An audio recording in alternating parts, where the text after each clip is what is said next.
Welcome back to Fresh Economic Thinking. You're with Cameron Murray. Thank you so much for your support to my subscribers.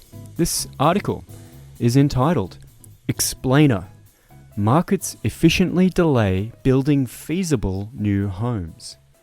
The subtitle: Some people love that markets make trade-offs, but hate when markets make intertemporal trade-offs.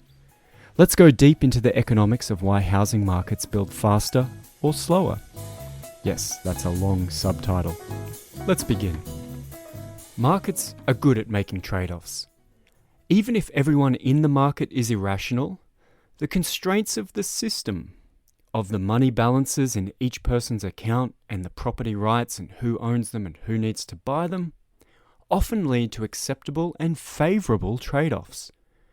I explained that logic in more detail here, and there's a link there to an article entitled Gary Becker's Irrational Agents Still Make Rational Collective Decisions.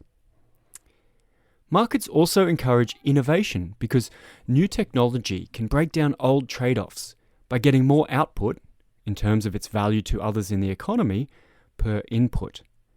The market in real estate is no different. This market efficiently uses high-value locations for high-value uses. This means people with a low value for a location will be excluded from that location. It is the same in other markets. Those who place a low value on luxury goods won't buy them. You might claim that this is often because of unequal wealth or income, and you would be right. Some people don't like the inevitable inequalities in market outcomes, and they often search for market failures to explain it, especially in real estate markets, as I've documented in this academic article, which links to one of my articles with Peter Phibbs in Town Planning Review about the effect of planning on housing. Today's topic, though, is not inequality. The topic today is the forgotten temporal dimension of the trade-off that participants make in all markets. As well as allocating products to who values them the most, markets allocate across time to when new products are valued most. In other words, markets will efficiently delay or bring forward production decisions across time. For example, Toyota is bringing its new Prado model to Australia this year, but it isn't pricing them to maximise its 2024 profits only. Even though the market for four-wheel drives in Australia is very competitive and lower pricing could greatly increase 2024 sales. Instead, Toyota is pricing in a way that it expects will maximise not just its 2024 profit, which is the quantity of sales in 2024 times the margin per vehicle, but the present value of its flow of profits in 2024, 2025, and beyond. Toyota will bring forward sales with lower prices only if it increases the total present value of production profits by more than it gives up in future sales at higher prices. All firms are forward-looking and consider the effect of their choice of production rate and pricing on their future profitability, not just this year's, this month's, or this week's profit. Back in 1931, a popular concern was that markets would use up natural resources like coal, minerals, and oil too quickly. Were markets just wasting these resources? Harold Hotelling pondered that question and explained how markets won't inefficiently use up resources too quickly. They trade off extracting more resources now with extracting more later. Unfortunately, most economic analysis mostly assumes away the intertemporal trade-off, and this can lead to major errors in reasoning and major errors in interpreting evidence. This intertemporal trade-off in real estate means that most feasible development projects are delayed into the future, even when prices or rents appear to be high and projects appear profitable today. As I noted earlier, some people don't like this inevitable market outcome. so they search for market failures to explain it. But it's not a failure. We want markets to efficiently delay building homes, don't we? This section's called, Why Isn't This Well Known? I admit that it took me a while to notice intertemporal trade-offs and fully recognize their significance. That's probably because most economic analysis at best consists of, assuming away time altogether, simplifying into a short run, a single static period, and a long run, some other single static period, with no way to bridge the two. Because economists are trained this way, it leads to a blind spot across the discipline when it comes to timing decisions. On X, formerly Twitter, I was surprised to see that a seemingly innocuous post that I've linked below garnered over 6 million views in a few days. It simply asked why landlords in private markets would build so quickly that prices fell, which is a very good question.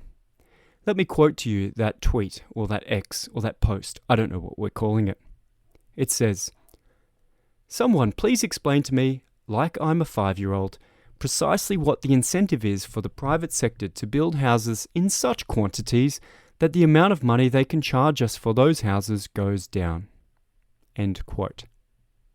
I think that's a fair question. The thousands of replies almost unanimously, another one, tongue twister, got me.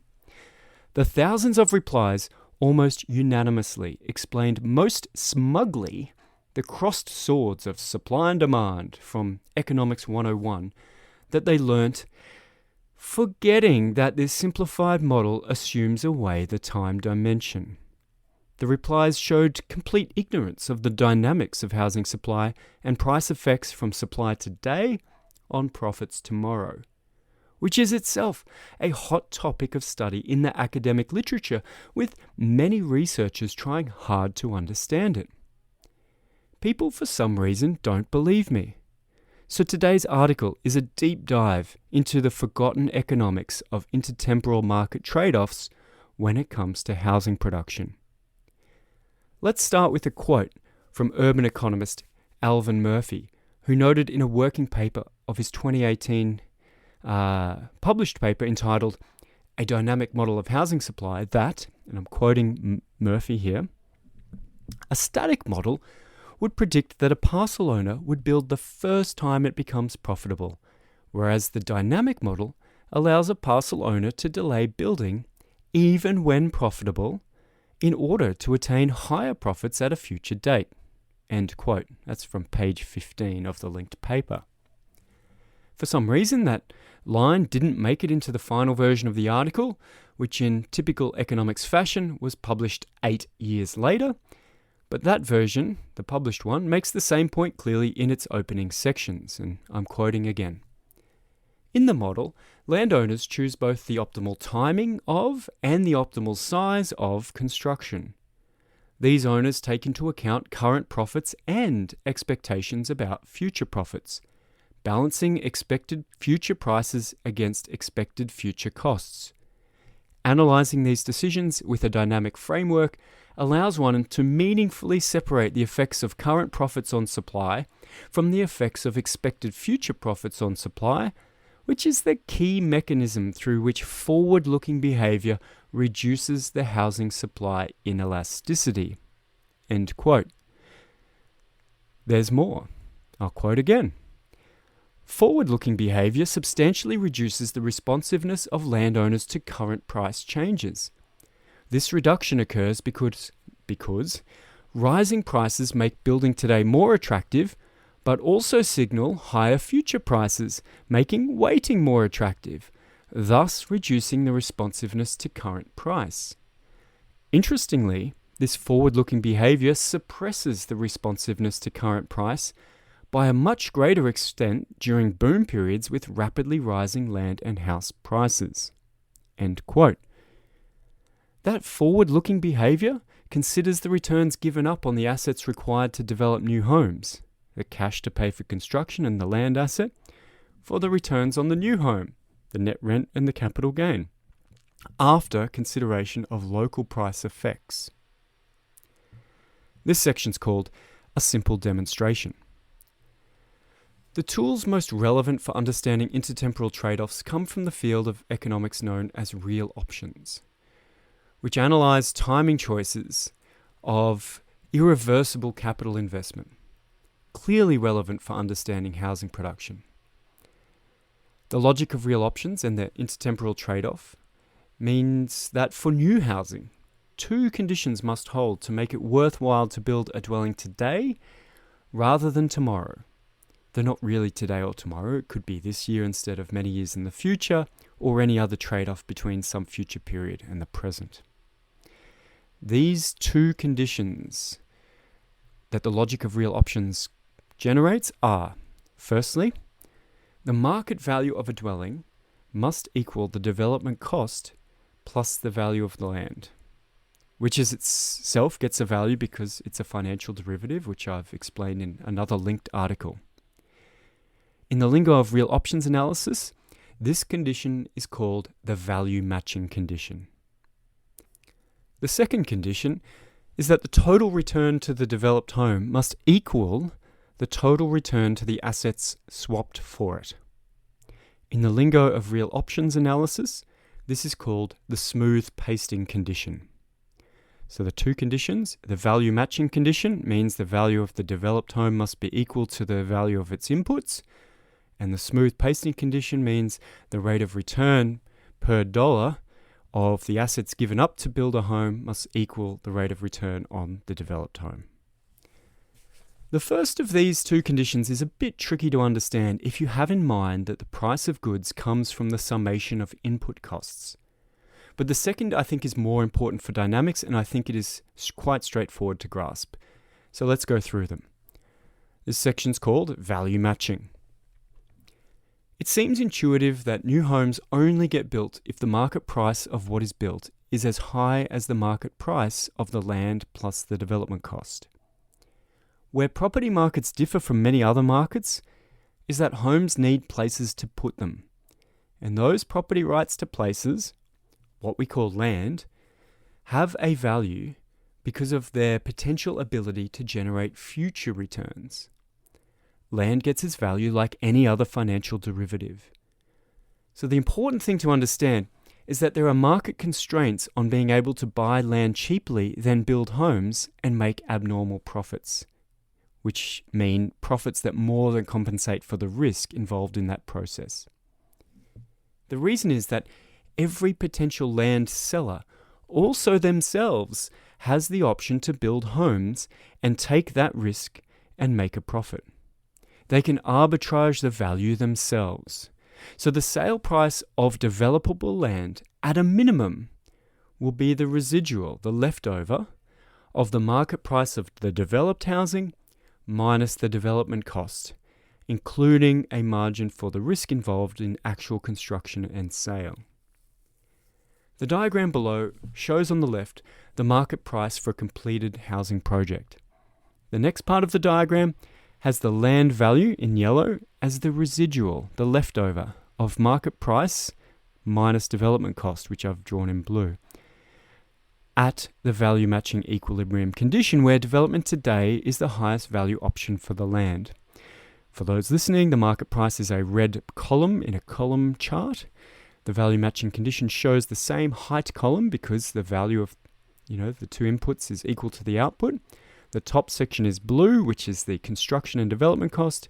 The bottom section is yellow, which is the land value, and they all add up equally. Let's make the example more concrete. Imagine that a home is worth $1 million, for the sake of round numbers. By definition, if the home costs $500,000 in construction and development costs, including a risk margin, which is the blue bar, then the land value is worth a minimum of $500,000, which is the yellow bar. The sum of these inputs equals the market price, but only because the land value is caused by the market price of the home minus the development cost. The value matching condition says that this must hold for the marginal project that will be built today rather than delayed until tomorrow.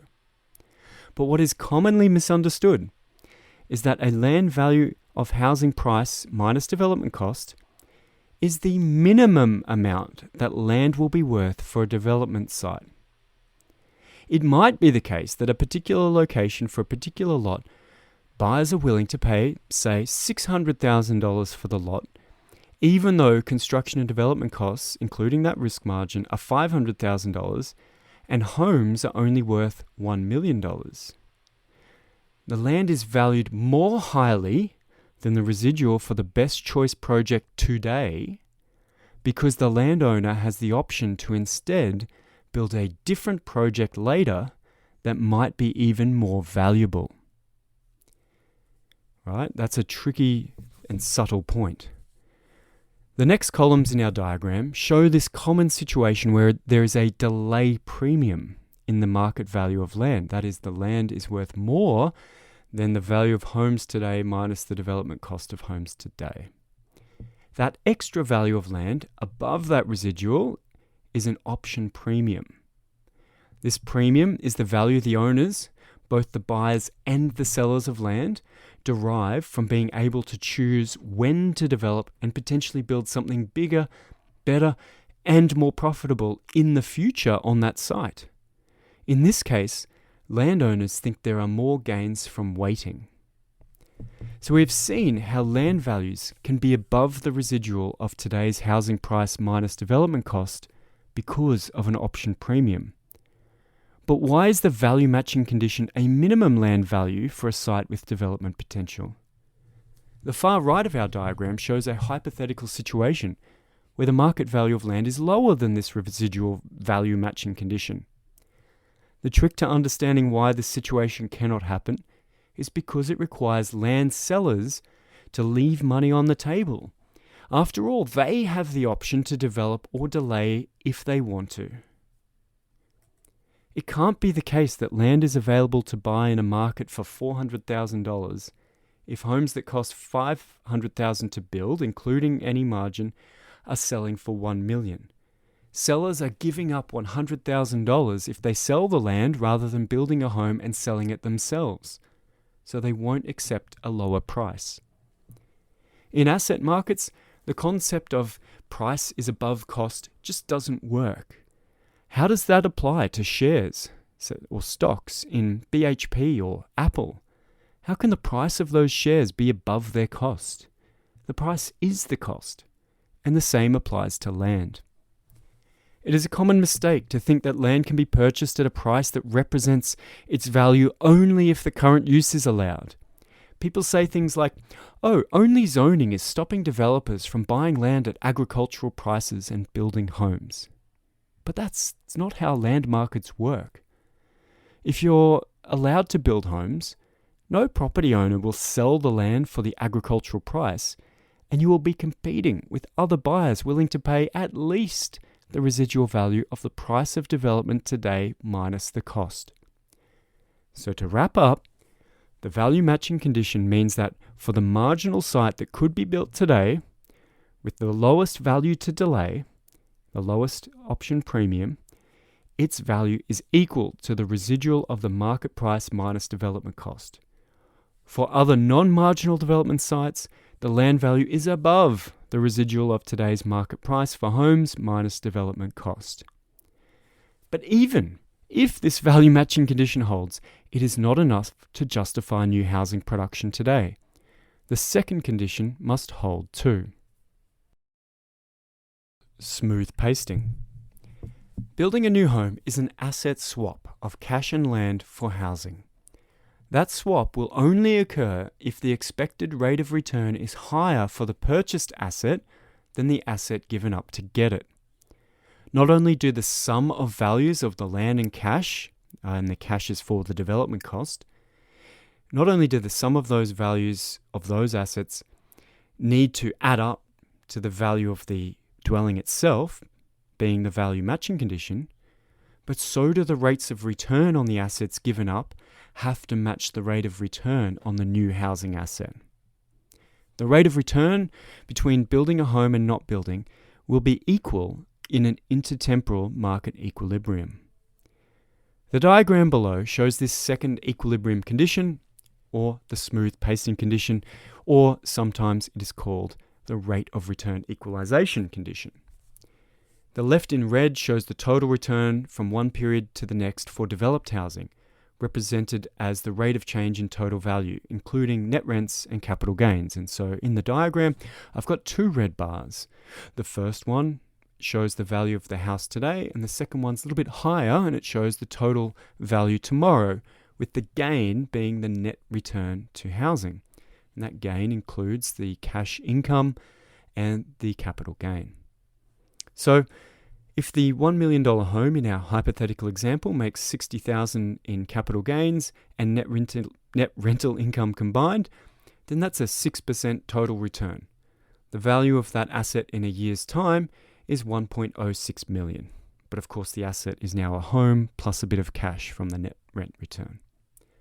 The next part of the diagram shows the return to weighting from the gains in value to land, yellow, and return on cash needed for construction in blue. So here we have the case where the capital gains of holding developable land are 6% and the interest rate on cash is 6% too. So in this situation, the rate of return from weighting is equal to the rate of return from building. If you had a $1 million in a home, your assets are worth $1.06 million next year. And if you had $1 million in assets of cash and developable land, your assets would be worth $1.06 million in a year's time as well. So in the diagram, you can see that same vertical bar, the top section blue, the bottom section yellow, and the total grows the same 6% to the second bar, same as the red bar for the developed house. On the right of the diagram is the situation where the rate of return from waiting is higher than from having a home. Say the interest rate on cash is 7% and the value of developable land is growing at 8%. In this situation, you give up $1 million of cash and land assets, making $75,000 in total returns, to get a $1 million house asset, earning $60,000 in total returns. You'll be better off in this case by waiting instead.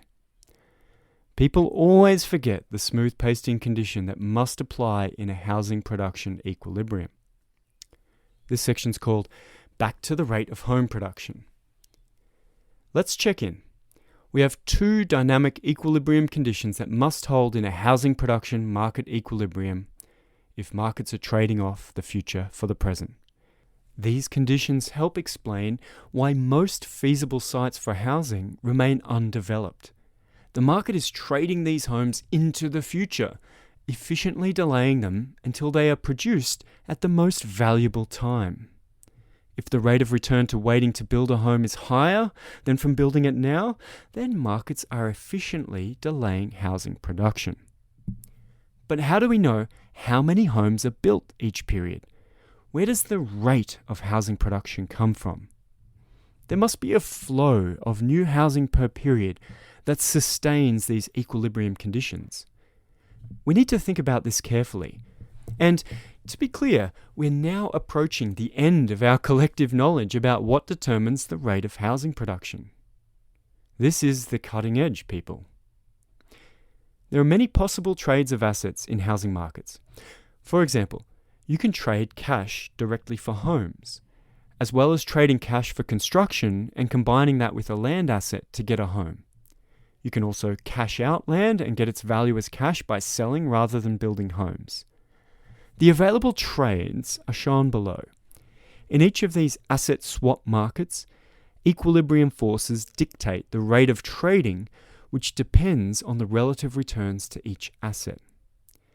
The diagram, and I'll tell you the diagram, it's got 3 circles, homes, land, and cash, and a bunch of arrows between them showing what sort of trades you can make in this market. The diagram also helps us understand why construction cycles tend to track house price cycles. If you have cash and want to get the return from homes instead, the 2 ways to get that return are to directly buy homes or to build them. So more of both happen together. Another point to note is that building homes is irreversible. The arrows of this asset swap are shown pointing one way only.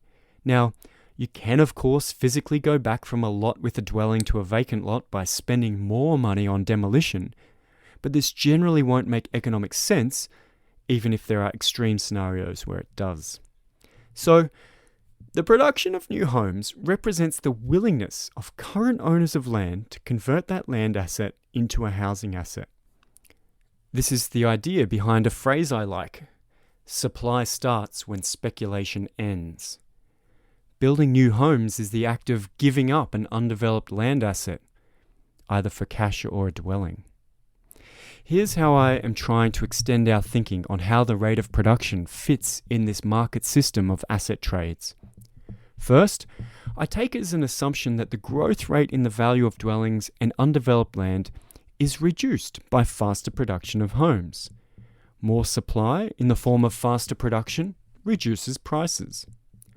Another assumption is that in the absence of demand growth and new production of homes, price growth is zero.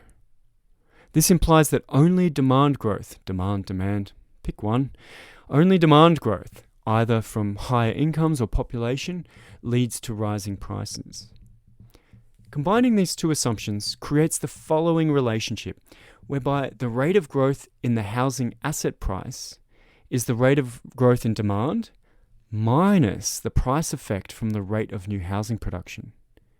Mathematically, a portion of undeveloped land that can be converted into one dwelling, so I'm scaling this to a one dwelling's worth of undeveloped land, has the price growth of, I've got P dot, which is rate of growth of price, equals D dot, which is the rate of growth of demand, minus alpha Q, which is the price effect of the rate of production Q. So to be in an equilibrium, this gain from owning land must be the same as the gain from cash or other asset market investments. Otherwise, you could swap land for cash or other assets to get a higher return. This is the exact condition Harold Hotelling identified in his 1931 paper on a theory of exhaustible resources. He noted that even in a market with completely free competition, the price growth of a resource not extracted, left in the ground, will track the prevailing rate of return of other assets in the economy. Undeveloped land also has the economic feature that you have one chance to use it up by building before it is exhausted. So if we call the return to cash and other assets I, and assume that there is an equilibrium with the price growth rate of undeveloped land, then we have I equals the rate of growth of demand for housing minus alpha Q. The only equilibrium rate of housing production, Q, which is a rate per period of time, is one where this condition holds. Therefore, and we rearrange, Q equals the rate of growth of demand minus the prevailing interest rate divided by alpha. And alpha is the sensitivity of prices to the rate of new housing production. So this last equation essentially says that the asset market equilibrium rate of new housing production is a function that increases with the rate of demand growth, decreases with higher interest rates, and decreases with the price sensitivity of the market to faster sales of new homes. This actually fits with the cycle of housing construction in Australia. REA Group's Cameron Kusher shared this chart recently showing declining interest rates leading housing construction cycles, though of course demand growth and interest rates are themselves not independent. Other rates of housing production mean that abnormal returns can be had by making certain asset swaps shown in the above diagram. This is the only condition where the gains from waiting equal the gains from producing homes today, and the rate of return is equalized across all asset trading margins.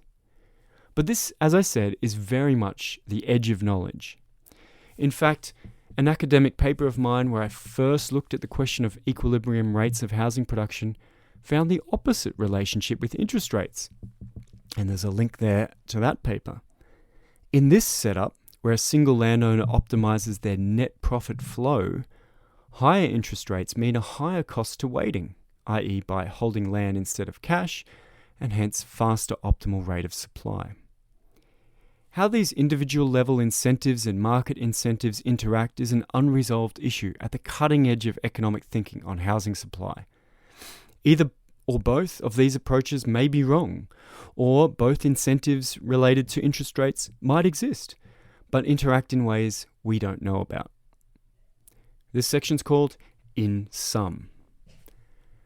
Knowing that markets trade off production across time and specific intertemporal conditions required to make housing production worthwhile today are just the first steps in understanding how taxes and maybe regulations affect the rate of housing production.